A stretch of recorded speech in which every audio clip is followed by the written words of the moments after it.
ít nhi treo hè ngã xin chín nàng có trông chi đi héo mò nhìn họ sướng siêu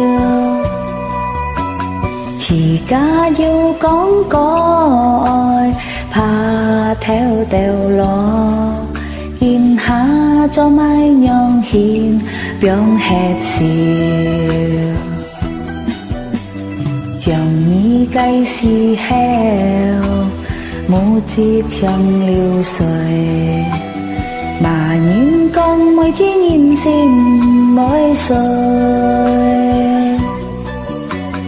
Giết tít cái mù chi chim ném chiều bối ngày chi ca xít lò hi li bối phu xôi ngày bối tỏ ối thiên mù chi trong liu xuôi giết sẽ nhìn cái ối mò heo phù chẳng trong oi buồn nghĩ đi như trôi ngã cây xin lì dùng dàn tu hè trôi ban môi ngày bụi tỏ oi thiên một chiếc trong liu xuôi hai chiếc sen ngày hắn giết trong oi tôi kim sen hiểu khán siêu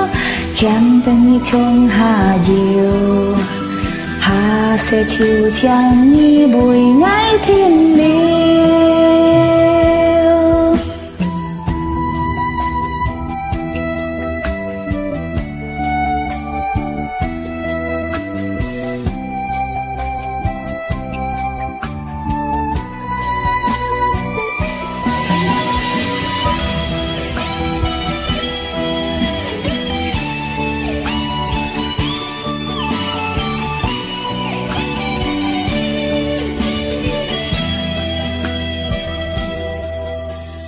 dòng như cây xì heo mũ chi trong liu xuôi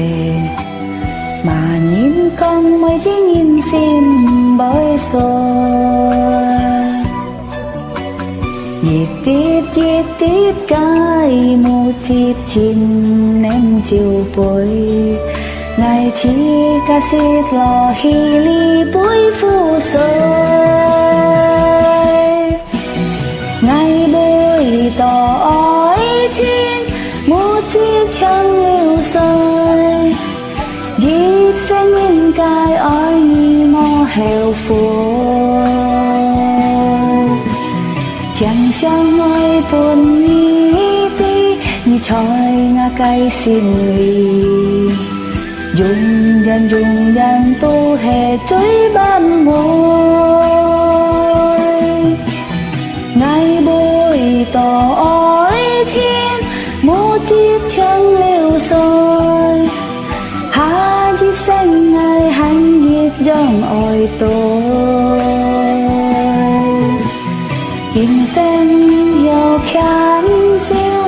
khen tên không hà diệu hà sẽ chịu chẳng như bụi ngái thiên liêu